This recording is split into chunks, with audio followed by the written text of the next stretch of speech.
let's get started. ចឹងយើងនឹងចាប់ផ្ដើមទាំងអស់គ្នា Let's pray together. ជាសូមបတ်គណៈអធិដ្ឋាន Our dear Heavenly Father, thank you so much, Father. You have given us eternal redemption. អរបិតាគុណឋានសួគ៌សូមអរព្រះគុណទ្រង់ក្នុងការដែលទ្រង់បានប្រទាននូវការដែលទ្រង់បានជួយសង្គ្រោះកូននិងប្រោះលោកកូនដ៏អកលចំណេញ So your unconditional love, so through unconditional your love and grace, we can be saved. Thank you so much, Father. ព្រះអើយត្បិតដោយសេចក្តីស្រឡាញ់ដ៏អត់លក្ខខណ្ឌរបស់ទ្រង់ទ្រង់បានប្រទាននូវសេចក្តីសង្គ្រោះសម្រាប់កូនពិតជាអរព្រះគុណដល់ទ្រង់ Father, we now your precious children, we want to live as a good Christian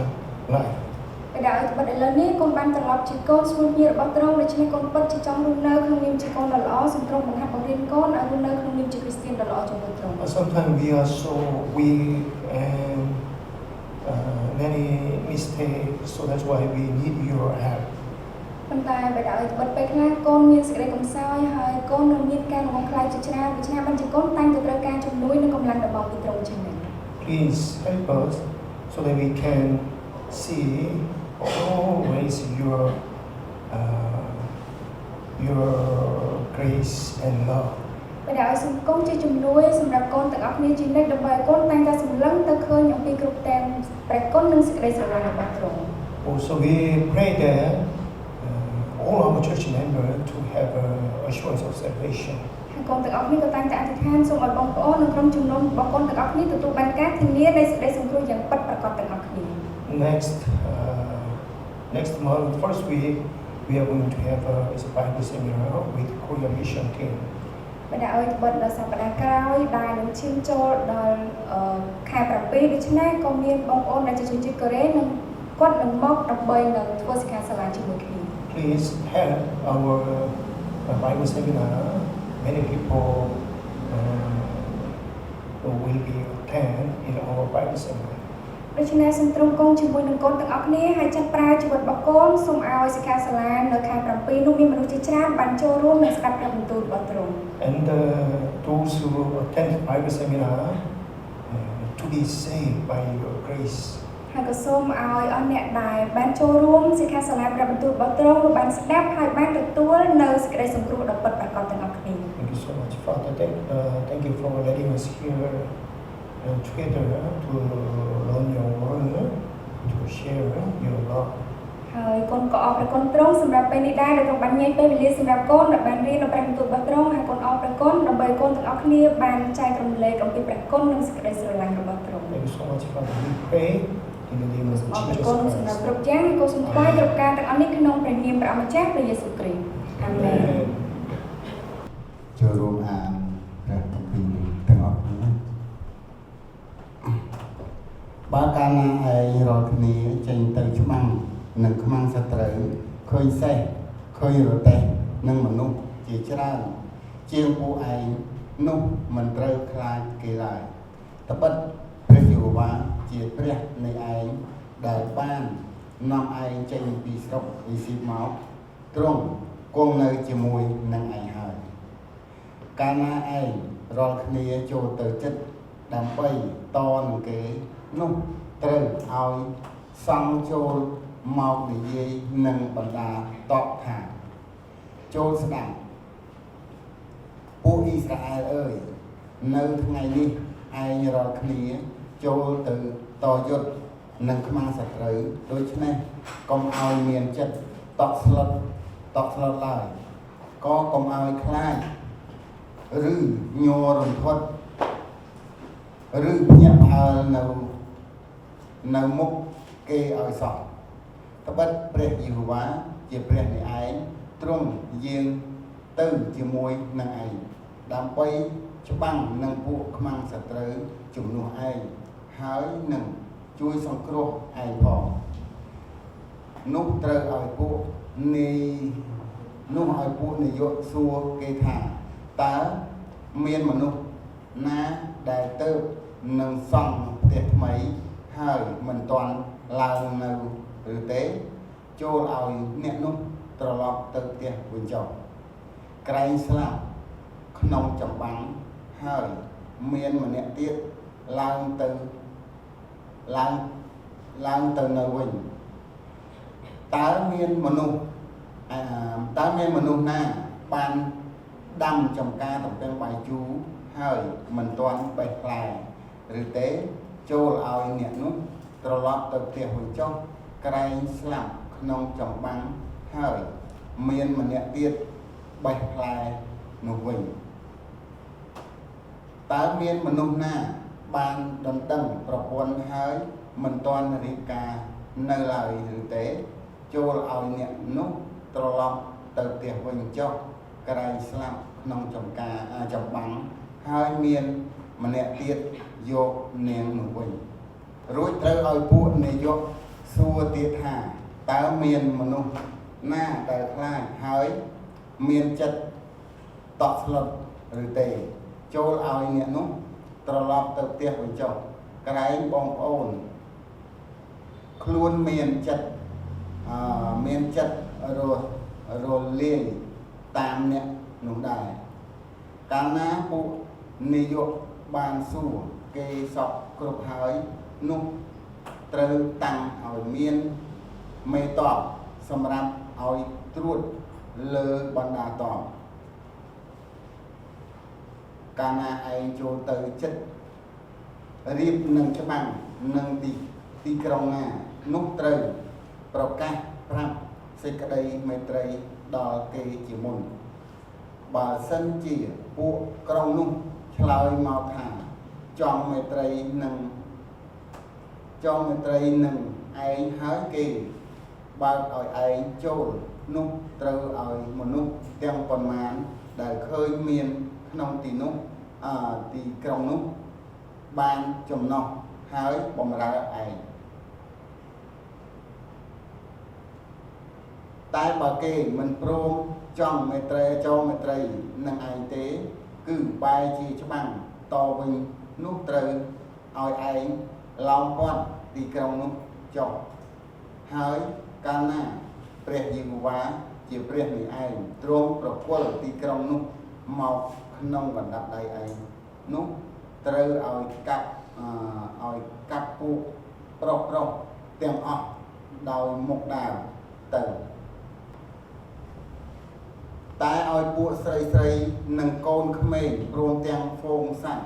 ហើយរបស់ទាំងប៉ុន្មាននៅក្នុងក្រុងនោះដែលជារបបទាំងអស់នោះត្រូវចាប់យកមកសម្រាប់ឯងវិញ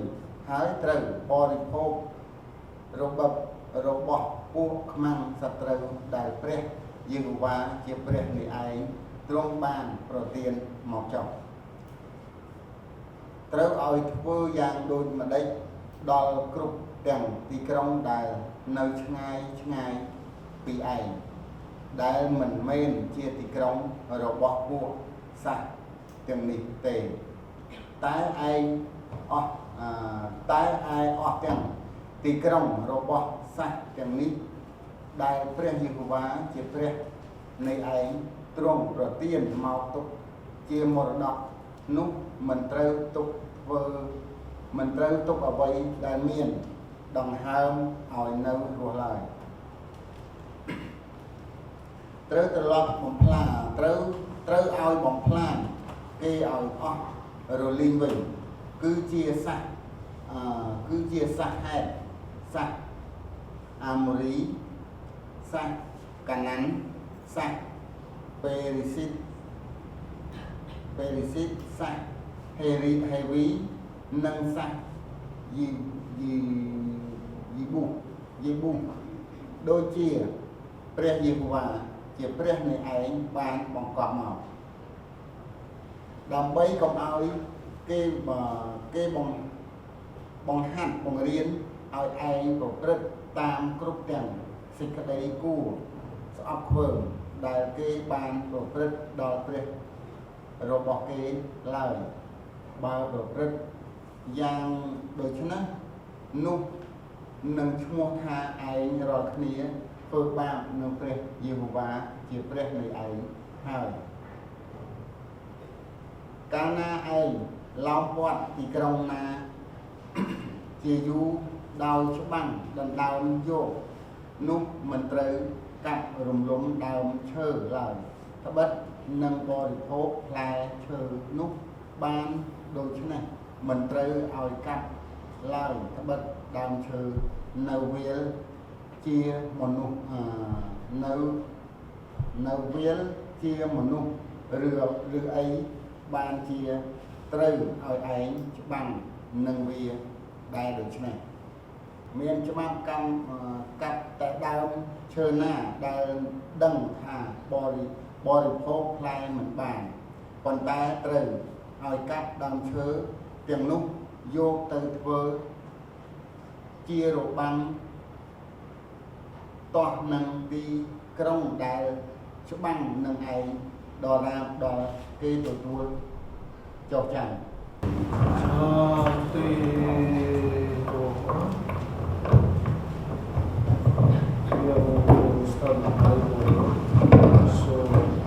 happy time ចឹងក៏ថ្ងៃនេះដូចគ្នាដែរក៏មានពេលដែលយើងរៀនអំពី5របស់ព្រះជាមួយគ្នាជាពេលដែលយើងមានបំណងតែអញ្ចឹងអត់ 잠깐만. 자, so without the word of God, so our life, how to live as a good Christian?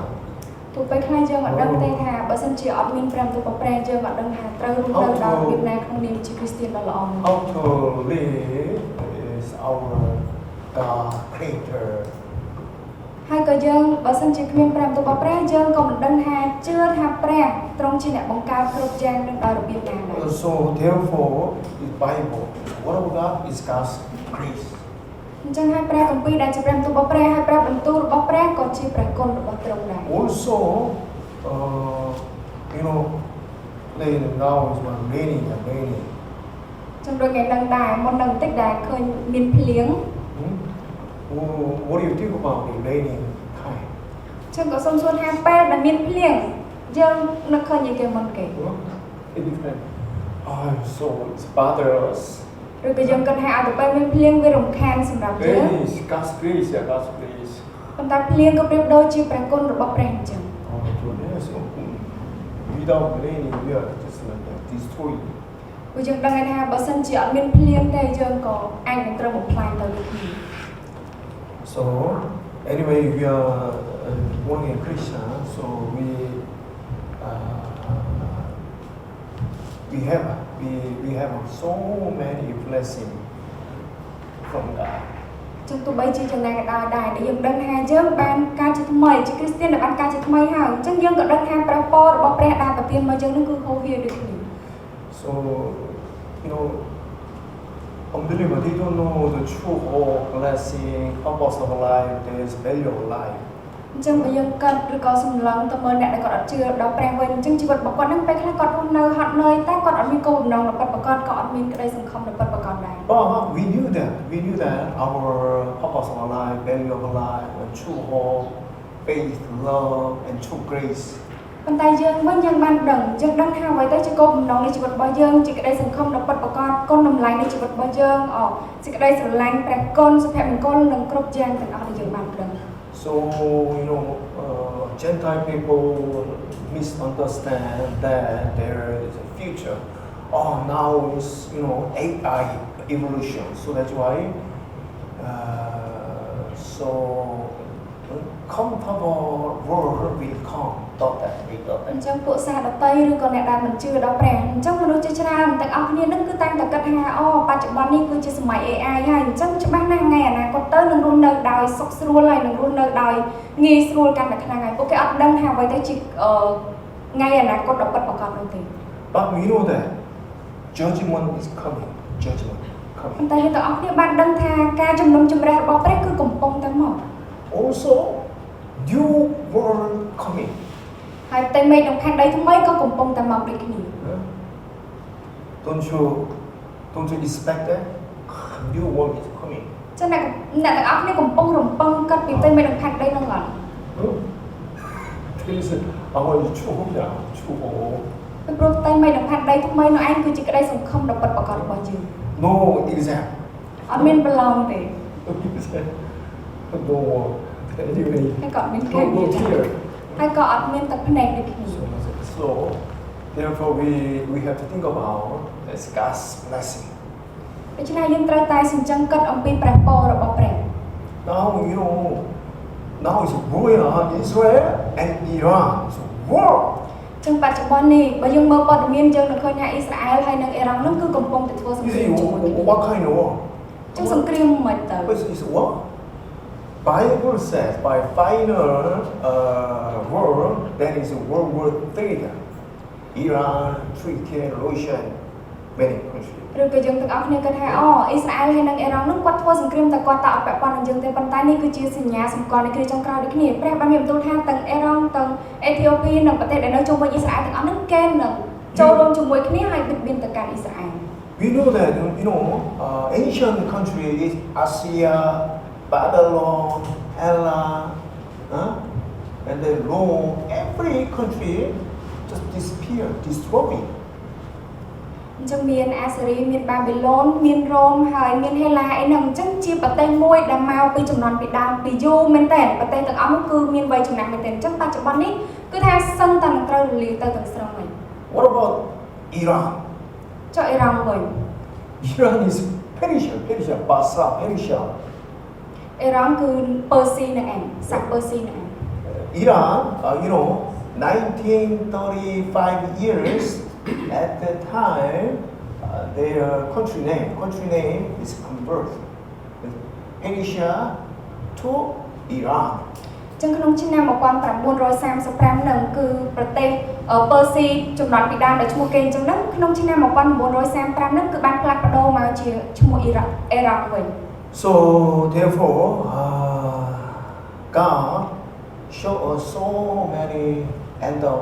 time sign of Jesus Christ. អញ្ចឹងគឺព្រះទ្រង់បានបង្ហាញនៅទីសម្គាល់ច្រើនមែនទែនអំពីការដែលព្រះយេស៊ូវគ្រីស្ទនឹងយាងមកជាលើកទី2ក៏ប្រៀបដូចជាបង្ហាញអំពីសញ្ញាសម្គាល់នៃថ្ងៃចុងក្រោយ So therefore, we have to wake up. So to all our church members to have assurance of salvation. ដូច្នេះហើយយើងត្រូវតែភ្ញាក់រលឹកយើងត្រូវតែចាំយាមទាំងអស់គ្នាគឺដើម្បីឲ្យយើងទាំងអស់គ្នាបានច្បាស់អំពីសេចក្តីសង្គ្រោះរបស់យើងគឺយើងត្រូវតែច្បាស់ហើយយើងទទួលបានការធានានៃសេចក្តីសង្គ្រោះនោះយ៉ាងពិតប្រាកដហើយ Let's go. First, this chapter 20, principle is governing is warfare. The law of war. អញ្ចឹងនៅក្នុងចារកិច្ចកថាចំពោះ20នេះគឺទ្រង់បានមានបន្ទូលតាក់ទងនឹងច្បាប់នៅក្នុងចម្បាំង And then first, chapter 1, verse 1 said, God said, God is commandment, do not be afraid of them, for the Lord your God is with you. អញ្ចឹងសូមមើលទៅកាន់ខ1អញ្ចឹងខ1នោះគឺប្រៀបដូចជាបញ្ជារបស់ព្រះអញ្ចឹងដែលទ្រង់បានមានបន្ទូលថាមិនត្រូវឲ្យឯងខ្លាចគេឡើយត្បិតព្រះយេហូវ៉ាជាព្រះនៃឯងទ្រង់ជាអ្នកដែលនឹងជួយដល់ឯង Because God brought you off from the land of Egypt. អញ្ចឹងដែលទ្រង់គង់ជាមួយនឹងឯងមានន័យថាព្រះក៏បាននាំពួកគេទាំងអស់គ្នាជាសាសអ៊ីស្រាអែលនឹងចេញពីស្រុកអេស៊ីបមកដូចគ្នា What does it mean? Who brought you off from the land of Egypt? អញ្ចឹងទ្រង់គឺជាអ្នកដែលនាំពួកគេចេញពីស្រុកអេស៊ីប Land of sinful world. God rescue us. ចឹងដោយដែលទ្រង់បាននាំអ៊ីស្រាអែលចេញពីស្រុកអេស៊ីបមកក៏ប្រៀបដូចជាព្រះទ្រង់បានប្រទានសេចក្តីសង្គ្រោះដល់យើងចេញពីលោកីដ៏ពោពេញទៅដោយពើបាននេះ So God is our Savior. So do not afraid of anything. អញ្ចឹងគឺព្រះទ្រង់ក៏ប្រៀបដូចជាព្រះទ្រង់មានបន្ទូលមកកាន់យើងទាំងអស់គ្នាថាព្រះគឺជាព្រះអង្គសង្គ្រោះរបស់យើងទាំងអស់គ្នាដូច្នេះយើងមិនត្រូវខ្លាចចំពោះអ្វីឡើយ So if you are afraid, you are not qualified or soldier of Jesus Christ. អញ្ចឹងបើសិនជាយើងបានរស់នៅហើយយើងបានខ្លាចចំពោះហេតុការណ៍ណាមួយមានន័យថាយើងគ្មានលក្ខណៈសម្បត្តិគ្រប់គ្រាន់ដែលធ្វើជាទាហានរបស់ព្រះគ្រីស្ទនោះទេ So Christian, or the other name is we are soldier of Christ. អញ្ចឹងពាក្យថាគ្រីស្ទានដែលបានកើតជាថ្មីយ៉ាងពិតប្រាកដឈ្មោះមួយយ៉ាងទៀតគឺយើងអាចហៅបានថាជាទាហានរបស់ព្រះគ្រីស្ទ Soldier, you know that soldier requires true. Soldier is Huh? Confidence. អញ្ចឹងយើងដឹងហើយថាច្បាប់របស់ទាហានច្បាប់នៅក្នុងជួរកងទ័ពអញ្ចឹងទាហានរបស់ព្រះគ្រីស្ទមានន័យថាទាហានពីដល់ទាហានមានន័យថាគឺគាត់មានភាពជឿជាក់ឯងអញ្ចឹងដូចគ្នាជាទាហានដែលមានទំនុកចិត្ត Afraid of a soldier is not useless soldier. អញ្ចឹងបើសិនជាម្នាក់នោះគាត់ខ្លាចទៅជាទាហានហើយប៉ុន្តែគាត់ភ័យខ្លាចដល់រឿងរ៉ាវណាមួយអញ្ចឹងច្បាស់ណាស់គាត់គឺជាទាហានដែលកំសាកហើយអាចប្រើការអ្វីបានទេ And the verse 3 the same thing. Verse 3, do not let your heart faint. Do not be afraid and not tremble, be terrified because of that. ចឹងនៅក្នុងខ3ដូចគ្នាដែរដែលទ្រង់បានមានបន្ទូលថាដូច្នេះកុំឲ្យមានចិត្តតក់ស្លុតឡើយក៏កុំឲ្យខ្លាចឬញ័ររន្ធត់ឬភ្ញាក់ផ្អើលនៅមុខគេសោះ We are soldier of Christ. ចឹងគឺយើងត្រូវតែចងចាំថាយើងគឺជាទាហានរបស់ព្រះគ្រីស្ទឬក៏កងទ័ពរបស់ព្រះគ្រីស្ទ 2 Timothy chapter 2. ចឹងសូមបើកទៅធីម៉ូថេខ្សែទី So find your Bible. 2 Timothy chapter 2.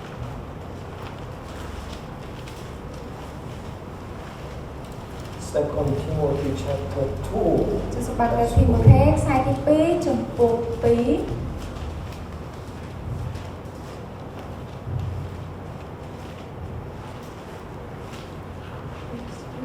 In verse 3 and verse 4. ចឹងធីម៉ូថេខ្សែទី 2 ចំពោះ 2 ខ 3 និងខ 4 Okay, take a look at this. ឬក៏យើងមើលមកខាងលើនេះក៏បានដែរ Let us read together. អញ្ចឹងសូមអានទាំងអស់គ្នា1 2 3ដូច្នេះចូលឲ្យអ្នកទ្រាំទ្រຕົកលំបាកដូចជាទាហានយ៉ាងល្អរបស់ព្រះយេស៊ូវគ្រីស្ទចុះធម្មតាអ្នកដែលធ្វើទាហាននោះមិនដែលជាប់តាក់ទិននៅក្នុងជីវិតនេះទៀតទេគឺដើម្បីឲ្យបានគាត់ចិត្តដល់អ្នកដែលកាន់ខ្លួនមកនោះវិញ Yes. We are the soldier of Christ. What kind of soldier? Good soldier of Jesus Christ. ចឹងយើងគឺជាទាហានរបស់ព្រះយេស៊ូវគ្រីស្ទអញ្ចឹងយើងគួរតែធ្វើជាទាហានយ៉ាងល្អរបស់ទ្រង់ So therefore, first qualify is do not be afraid of anything. Your enemy. ចឹងលក្ខណៈសម្បត្តិទី1ដែលយើងទាំងអស់គ្នាត្រូវមានគឺមិនត្រូវភ័យខ្លាចចំពោះអ្វីតទៅសោះ Amen. So same thing. Sometimes our Christian life there are so many problems. Something big, some suffering or hardship, and then you must not afraid of anything. ចឹងបើប្រៀបធៀបជាមួយនឹងជីវិតរបស់យើងដែលជាគ្រីស្ទានដែលរស់នៅសប្តាហ៍នេះក៏ដូចគ្នាដែរអញ្ចឹងអ្នកដែលការជាថ្មីយ៉ាងពិតប្រាកដគឺគាត់តែងតែជួបដូចគ្នាជាមួយនឹងការរំទោសការបៀតបៀនការដែលមានបញ្ហាជាច្រើនការដែលជួបនៅរឿងរ៉ាវជាច្រើនប៉ុន្តែត្រូវចងចាំនិងដុំចិត្តថាយើងអត់ត្រូវភ័យខ្លាចចំពោះអ្វីតទៅសោះ Because God is my Savior, God is my Father. ពីព្រោះតែព្រះទ្រង់គឺជាព្រះអង្គសង្គ្រោះរបស់យើងហើយទ្រង់ក៏ជាព្រះរបស់យើងដែរ And so therefore we must trust God. ដូច្នេះយើងត្រូវតែទុកចិត្តដល់ទ្រង់ All our life rely on God only. ហើយគ្រប់ទាំងជីវិតរបស់យើងគ្រប់ទាំងដង្ហើមជីវិតរបស់យើងគឺពេញមួយជីវិតរបស់យើងគឺត្រូវតែថ្វាយទៅកាន់ទ្រង់ទុកចិត្តដល់ទ្រង់ You tell me, Tony. អញ្ចឹងនៅក្នុងយកបែបបច្ចារិយកថាចំពោះ20វិញខ 4 Trong phung, you should read it loudly. អត់ព្រះហង្វាជាព្រះដែលឯងទ្រង់យាងទៅជាមួយនឹងឯងដើម្បីច្បាប់ចំពោះខ្មាស់សត្រូវជាមួយឯងហើយនឹងជួយសង្គ្រោះឯងផង The Lord your God is He who goes with you. អញ្ចឹងក៏ដូចក្នុងខ 4 នឹងអញ្ចឹងត្បិតព្រះយេហូវ៉ាជាព្រះនៃឯងទ្រង់នឹងយាងទៅជាមួយនឹងឯង To fight for you against your enemy and to save you surely. ហើយទ្រង់ក៏មានបន្ទូលទៀតថាដើម្បីនឹងច្បាំងពួកខ្មាំងសត្រូវជំនួសឯងរួមទាំងជួយសង្គ្រោះឯងផង But if you don't rely on God and then just like your life or something, you tremble and afraid of things, you many times fail down and lose your heart. ប៉ុន្តែបើសិនជាយើងទាំងអស់គ្នាយើងអត់ទុកចិត្តដល់ព្រះទេអញ្ចឹងបញ្ហាដែលយើងជួបនោះយើងនឹងបរាជ័យហើយយើងនឹងដួលចុះជាច្រើនលើកច្រើនសារហើយដួងចិត្តរបស់យើងគឺនឹងបាក់ស្បាតម្ដង Sometimes we know we can overcome some problem and then if you guys pass your final exam, and then we can joy for life. ចឹងដូចយើងទាំងអស់គ្នាដឹងថាឧទាហរណ៍ថាពេលដែលយើងរៀនអញ្ចឹងយើងប្រឡងច្រើនណាស់អញ្ចឹងនៅពេលដែលប្រឡងធំមកដល់ហើយយើងអាចយកឈ្នះការប្រឡងដ៏ធំនឹងមួយអញ្ចឹងយើងច្បាស់ជារីករាយថាយើងមានជ័យជំនះហើយ Yeah, we will win. អញ្ចឹងគឺយើងត្រូវតែមានដួងចិត្តដូចគ្នាថាគឺខ្ញុំនឹងឈ្នះ So therefore we must believe the word of God first of all. ដូចគ្នាដែរដែលយើងត្រូវតែជឿជាក់ជាមួយនឹងព្រះបន្ទូលរបស់ព្រះ Then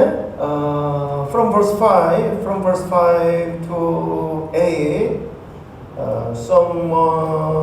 if someone Israel soldier, someone is joining the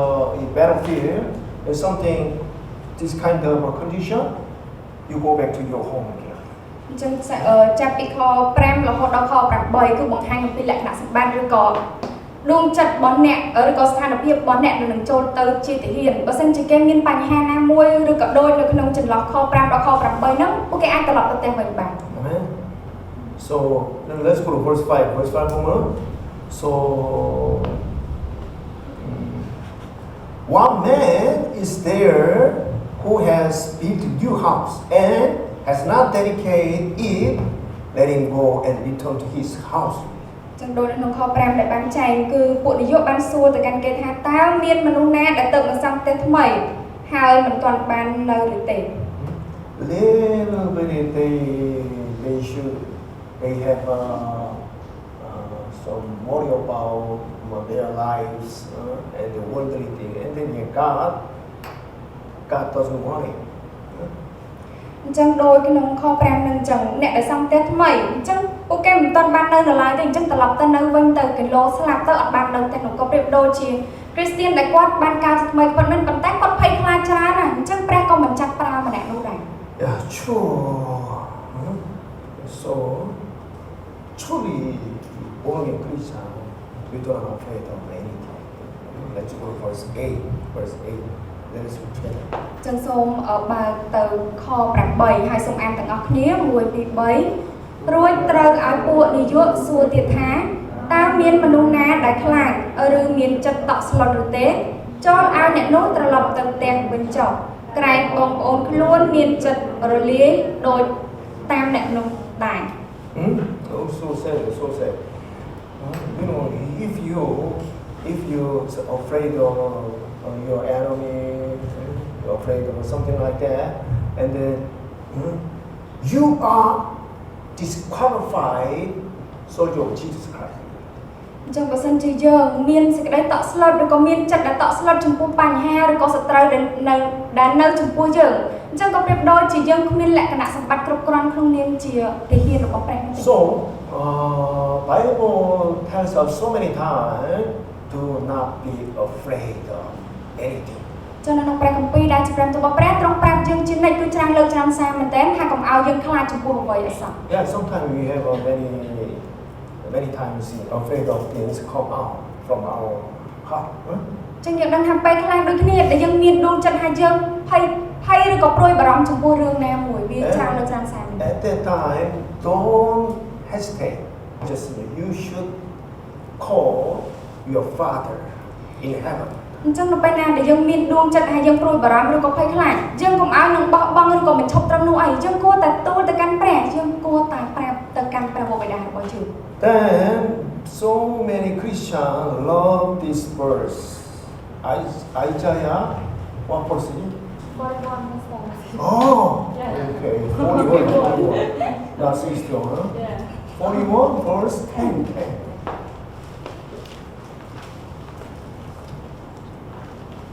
Oh, you should memorize this verse. Memory. ចឹងក៏ថាឲ្យចាំជាមួយនឹងខនោះ So ចឹងអេសាយជំពូក this 41 verse ខ so encourage us. ចឹងជំពូកអេសាយជំពូក41ខ10នឹងចឹងខនោះគឺពិតជាលើកទឹកចិត្តយើងច្រើនមែនតើ 41:10. So many Christians love this verse. ចឹងគាត់ថានៅក្នុងអេសាយជំពូក41ខ10នេះគឺមានគ្រីស្ទៀនជាច្រើនមែនតើគាត់ពិតជាចូលចិត្តមែនតើ Let's read together once again loudly. ចឹងសូមអានទាំងអស់គ្នាម្ដងទៀត Boy big bite. កុំឲ្យភ័យខ្លាចឡើយបាត់អញនៅជាមួយនឹងឯងកុំឲ្យស្រយត់ចិត្តឲ្យសោះពីព្រោះអញជាព្រះនៃឯងអញនឹងចម្រើនកម្លាំងដល់ឯង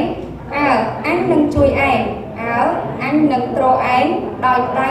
ដ៏សុចរិតរបស់អញ Who's word? ចឹងតើអ្នកណាគេដែលបានមានបន្ទូលខាងលើនេះ Praise God.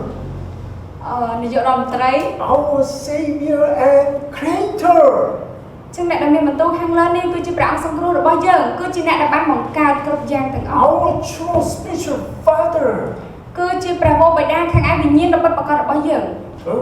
Fear not is God's commandment. ចឹងក៏ប្រៀបដូចជាបញ្ជារបស់ព្រះដែលប្រាំមកកាន់កូនរបស់ទ្រង់ចឹងថាកុំឲ្យភ័យខ្លាចចំពោះអ្វីសោះ Why? For I am with you. ចឹងហេតុអីបានយើងអត់ភ័យទៅដោយសារតែទ្រង់មានបន្ទូលថាគឺអញនឹងនៅជាមួយនឹងអញ So therefore we have to think about so always Emmanuel. ហើយយើងក៏ត្រូវតែសញ្ជឹងគិតអំពីវត្តមានរបស់ព្រះដែល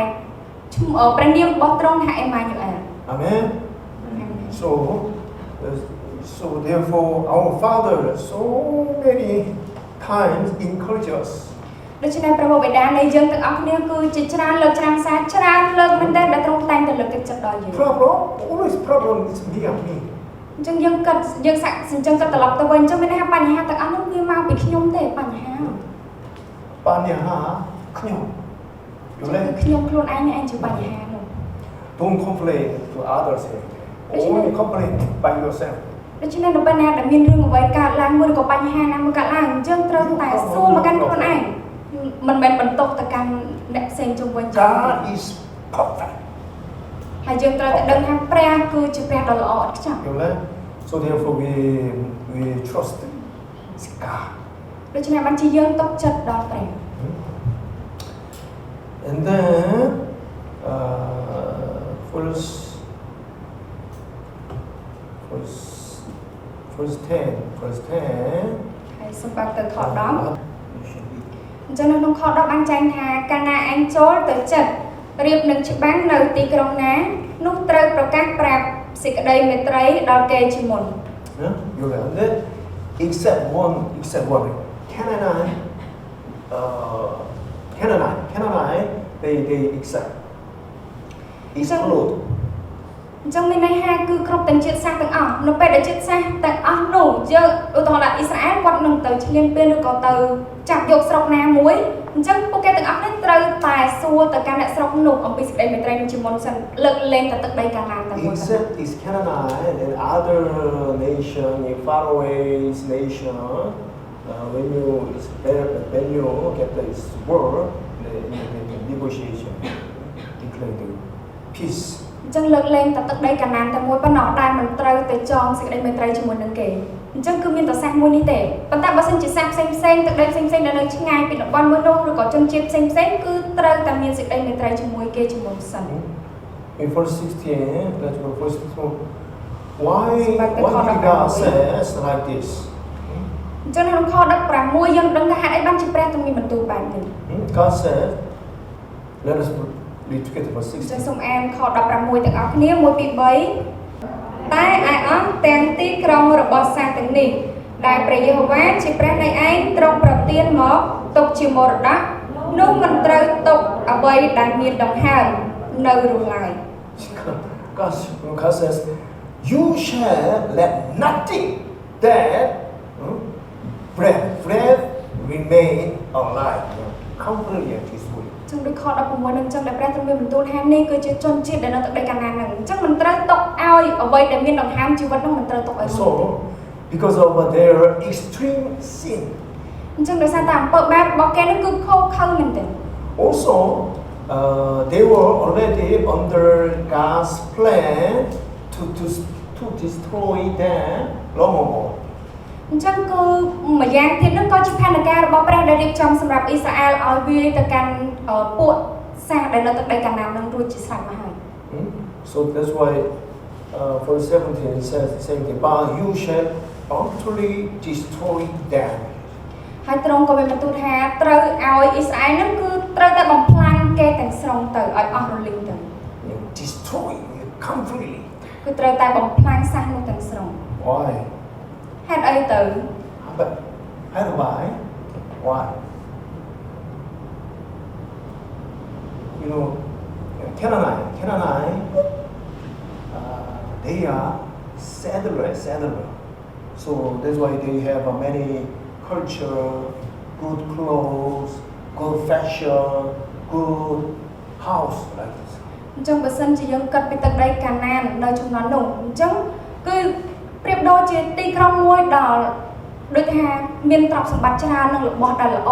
ច្រើនរបស់ដែលសម្បានច្រើនមែនទែនដូចទាំងសម្លៀកបំពាក់ទាំងស្បែកជើងអីហ្នឹងមើលទៅដូចរបស់ដែលទំនើបដែលល្អខ្លាំងមែនទែន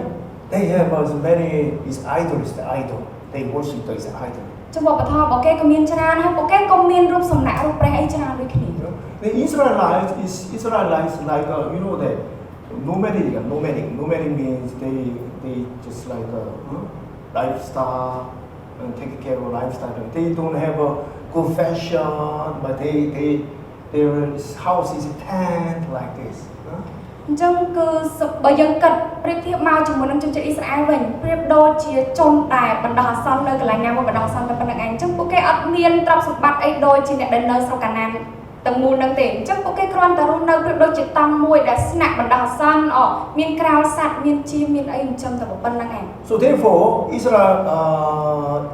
if Israelite do not destroy them completely, and then Israelites follow their culture, their fashion, their custom, even they worship their idol. អញ្ចឹងដូចនៅក្នុងអត្ថន័យនេះក៏មានន័យថាដែលព្រះទ្រង់ឲ្យជនជាតិអ៊ីស្រាអែលបំផ្លាញអ្នកដែលនៅទឹកដីកាណានមុនគេហ្នឹងដែលគេមានរបស់អីល្អទំនើបនិងរបស់ដែលតន់សម័យអីច្រើនហ្នឹងអញ្ចឹងបើសិនជាអ៊ីស្រាអែលអត់សម្លាប់គេឲ្យអស់ជីវិតអស់រលីងទេអញ្ចឹងថ្ងៃណាមួយអ៊ីស្រាអែលនឹងសម្លឹងឃើញតែគេគេនឹងគ្រាន់បើអីល្អអញ្ចឹងទៅច្បាស់ជាទៅហើយគោរពតាមព្រះគេក៏អាចថាបាន Understand? You learn? And my clothes is so you know no fashion, so dirty, only one, and then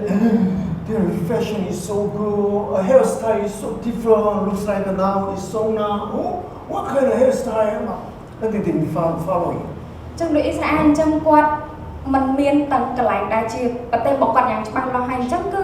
មានន័យថាពួកគាត់នៅទីរហស្ថានទេអញ្ចឹងទាំងសម្លៀកបំពាក់ទាំងអីហ្នឹងក៏គ្មានអីទំនើបដូចគេដែរអញ្ចឹងបើសិនជាគាត់អត់សម្រាប់ជនជាតិដែលនៅកាណានហ្នឹងមុនទាំងអស់លីងទេអញ្ចឹងថ្ងៃណាមួយគាត់នឹងធ្វើតាមគេ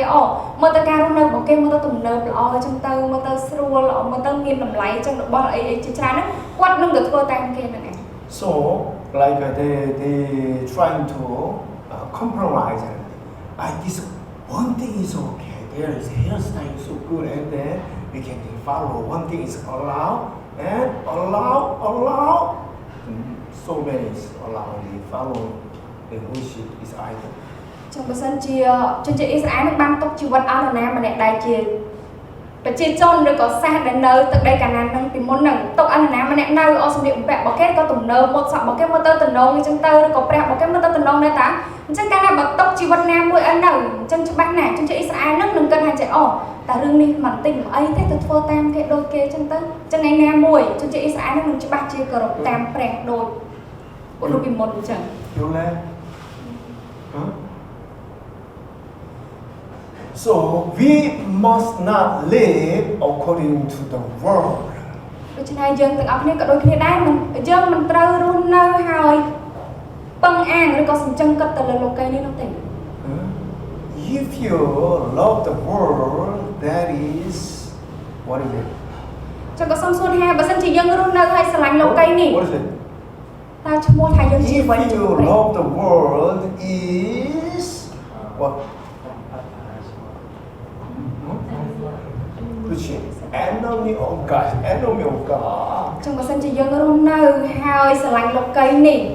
ស្មើនឹងខ្លាចទៅជាសត្រូវរបស់ព្រះ The world it will be so destroyed. ពួកយើងដឹងថាផែនដីនេះលោកីនេះនឹងត្រូវបំផ្លាញទៅយ៉ាងឆាប់រហ័ស So we have learned that last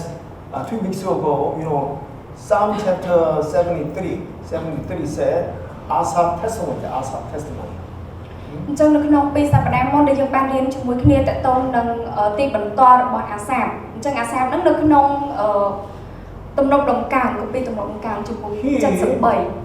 He looks at the worldly people. Oh, it's wicked. It's ungodly people. They are going well, and their life is so easy, comfortable, and then he almost is fell down. អញ្ចឹងក្នុងជំពូកចិត្ត3ហ្នឹងដែលគាត់បានមើលទៅកាន់អ្នកដែលជាមនុស្សដ៏មានបាបមនុស្សដែលអាក្រក់គាត់ឃើញថាជីវិតរបស់គេហ្នឹងមើលទៅដូចល្អប្រសើរជាងគាត់អញ្ចឹងប្រៀបដូចជាគាត់កំពុងតែធ្វើឲ្យខ្លួនឯងហៀបនិងរអិលដួលទៅអញ្ចឹង You shouldn't envy the worldly people, unbeliever. អញ្ចឹងយើងមិនគួរមានដួងចិត្តថាឲ្យយើងនឹងចង់ដូចជាមនុស្សរបស់លោកីនេះទេគឺមិនគួរទេ And then instead of we have pitiful mind, pitiful, they will, they don't know the truth, they will, is going to destroy, and so that's why we have a pitiful mind. ប៉ុន្តែដួងចិត្តដែលយើងត្រូវតែមាននោះគឺត្រូវតែមានដួងចិត្តថាអាណិតចំពោះពួកគេទៅវិញទេពីព្រោះពួកគេគឺនឹងត្រូវបំផ្លាញទៅថ្ងៃណាមួយហើយនៅពេលដែលព្រះទ្រង់យើងមកជាលើកទី2គឺគេនឹងត្រូវបំផ្លាញហើយអញ្ចឹងយើងត្រូវតែមានដួងចិត្តអាណិតចំពោះពួកគេទាំងអស់នោះ Amen. So sometimes, if you don't have a pitiful mind from a believer, then you should ask God, God, now I don't have a pitiful mind to the unbeliever, so that's why I don't have a special to preach the gospel to unbeliever. Please help me like that. អញ្ចឹងបើសិនជាយើងបានរស់នៅហើយយើងអត់មានដួងចិត្តថាឲ្យយើងអាណិតចំពោះអ្នកដែលអត់បានសង្គ្រោះអ្នកដែលអត់បានជឿដល់ព្រះបើយើងអត់មានដួងចិត្តហ្នឹងទេយើងគួរតែទូលទៅកាន់ព្រះយើងគួរតែទូលសួរទ្រង់ថាព្រះអង្គម្ចាស់អើយតើហេតុអ្វីជាទ្រង់បានជាទូលបង្គំអត់មានដួងចិត្តអាណិតទៅកាន់គេអញ្ចឹងព្រោះយើងដឹងហើយថាបើយើងអត់មានដួងចិត្តអាណិតគេផងអញ្ចឹងរឿងអីដែលយើងមានចំណងក្នុងការផ្សាយនឹងល្អនោះច្បាស់ជាមាន Sometimes you guys go to some this Gongchung market, so good restaurant, so many people open so many more and they eating, enjoying their meal. What do you think about this kind of? អញ្ចឹងគាត់ថាដូចពេលដែលយើងទាំងអស់គ្នាទៅផ្សារអញ្ចឹងដូចផ្សារចិត្តយើងគាត់ថាទៅផ្សារបឹងឈូកឬក៏ផ្សារឈូកនេះអញ្ចឹងទៅអញ្ចឹងដល់ពេលដែលយើងឃើញគេអត់គេញ៉ាំប៊ូហ្វេអញ្ចឹងទៅគេញ៉ាំច្រើនអត់គេញ៉ាំឆ្ងាញ់មកទៅរីករាយហើយជាមួយនឹងក្រុមគ្រួសាររបស់គេអញ្ចឹងទៅអញ្ចឹងយើងមានដួងចិត្តមិនទៅចំពោះពួកគាត់ទាំងអស់នោះ We should have a compassion heart. Compassion. They do not know the truth, so only just eating, drinking, something like that. So you should have a compassion heart. ចឹងយើងទាំងអស់គ្នាគឺត្រូវតែដឹងថាការដែលពួកយើងទាំងអស់គ្នាបានឃើញនឹងផ្នែកពីសកម្មភាពឬក៏ជីវិតរបស់ពួកគេនោះគឺពិតជាគួរអាណិតខ្លាំងណាស់អញ្ចឹងយើងគួរតែមានដួងចិត្តថាដួងចិត្តរបស់ខ្ញុំការចង់ដែលខ្ញុំចង់ធ្វើនោះគឺផ្សាយមិនល្អគឺត្រូវតែមានដួងចិត្តទាំងអស់នោះ Amen. So therefore, we are true born Christian. We have God has given us so many blessings, grace, love. ចឹងដូចដែលយើងទាំងអស់គ្នាដឹងថាក្នុងជីវិតរបស់យើងដែលរស់នៅក្នុងនាមជាគ្រីស្ទានដែលកើតជាថ្មីយ៉ាងពិតប្រាកដព្រះពរដែលព្រះប្រទានមកយើងជារៀងរាល់ថ្ងៃនោះគឺច្រើនខ្លាំងណាស់គឺហូរហៀខ្លាំងណាស់ Also, you know that we are in a lovely chapter in Psalm 23. ហើយយើងក៏ដឹងថាដួងចិត្តរបស់យើងមានចិត្តមួយដែលស្រឡាញ់ចំពោះខគម្ពីរដែលនៅក្នុងទំនុកអង្ការចំពោះ23មែនទេ This verse, our Lord is my shepherd, I shall not want. This verse, this chapter, we just adopt in our life. ចឹងនៅក្នុងខ1ទំនុកអង្ការចំពោះ23ខ1នឹងគឺបានចែងប្រាប់យើងថាព្រះយេហូវ៉ាជាអ្នកគង្វាលនៃខ្ញុំនឹងមិនខ្វះអ្វីសោះអញ្ចឹងនៅក្នុងព្រះបន្ទូលរបស់ព្រះយើងគួរតែយកនៅខគម្ពីរនោះមកដាក់នៅក្នុងជីវិតរបស់យើង Like this, you should memory and reading this verse. It will be good. So one day I will like this. No way. Always we have God is my Savior, Emmanuel. I'm so happy. I'm so delighted. អញ្ចឹងមិនមែនមានន័យថាឲ្យយើងអានខគម្ពីរនឹងទៅអបប៉ះដល់ខមួយនឹងយើងនិយាយថាថ្ងៃណាមួយខ្ញុំនឹងបានដូចជាគំរូនៅក្នុងព្រះគម្ពីរដែលទ្រង់បានមានបន្ទូលអញ្ចឹងមិនមែនដូច្នោះទេគឺត្រូវតែដាក់នៅក្នុងដួងចិត្តយើងឲ្យហើយមកហើយជីវិតរបស់ខ្ញុំគឺមានសេចក្តីសុខណាស់នៅពេលដែលខ្ញុំមានព្រះអេម៉ាញូអែលដែលគង់ជាមួយនឹងខ្ញុំជារៀងរហូតដែលទ្រង់ប្រទានព្រះពរដល់ខ្ញុំនឹងគ្រប់យ៉ាងដល់ខ្ញុំគឺកំពុងតែមានហើយមិនគួរថានឹងកើតឡើងពេលបន្តនោះទេ Amen. So, may God so love you. ហើយយើងក៏ត្រូវតែចងចាំដូចគ្នាថាដូចអ្នកទាំងអស់គ្នាដែលអង្គុយនៅទីនេះអញ្ចឹងព្រះពិតជាស្រឡាញ់អ្នកខ្លាំងណាស់ We are soldiers of Christ. Do not be afraid anything. ហើយយើងត្រូវតែចងចាំក្នុងដួងចិត្តរបស់យើងទាំងអស់គ្នាថាយើងគឺជាទាហានដ៏ល្អរបស់ព្រះគ្រីស្ទអញ្ចឹងមិនត្រូវខ្លាចចំពោះអ្វីឡើយ Amen. Let's pray. ចឹងសូមអធិដ្ឋានបញ្ចប់ទាំងអស់គ្នា Our Heavenly Father, before we were saved, we were afraid of so many things. អបិរានៃគុណឋានសួគ៌អើយបាត់កូនទាំងអស់គ្នាមុនដែលកូនទទួលបានសេចក្តីសង្គ្រោះនោះកូនមានសេចក្តីភ័យខ្លាចចំពោះនៅរឿងរ៉ាវជាច្រើន Now we are saved. You are precious children, so that's why you have given us so many blessings that we are not afraid of anything. បាត់កូនទាំងអស់គ្នាទទួលបានសេចក្តីសង្គ្រោះដោយសារព្រះគុណរបស់ទ្រង់ដែលទ្រង់បានប្រទាននូវសេចក្តីសង្គ្រោះដ៏ពិតប្រាកដសម្រាប់កូនហើយបានរាប់កូនជាកូនរបស់ទ្រង់ក៏ឲ្យកូននៅគ្មាននៅភាពភ័យខ្លាចអ្វីមួយឡើយ Father, please help us so that we can realize that your word បិតាអើយសូមទ្រង់តែងតែគង់ជាមួយនឹងកូនហើយដាស់តឿនកូនឲ្យកូនបានដឹងនិងភ្ញាក់រលឹកអំពីអត្ថន័យនៃព្រះបន្ទូលរបស់ទ្រង់ So help us so that we can trust your word. សូមទ្រង់គង់ជាជំនួយសម្រាប់កូនទាំងអស់គ្នាឲ្យកូនតែងតែទុកចិត្តជាមួយនឹងព្រះបន្ទូលរបស់ទ្រង់ So also, Father, please give us this wake-up mind that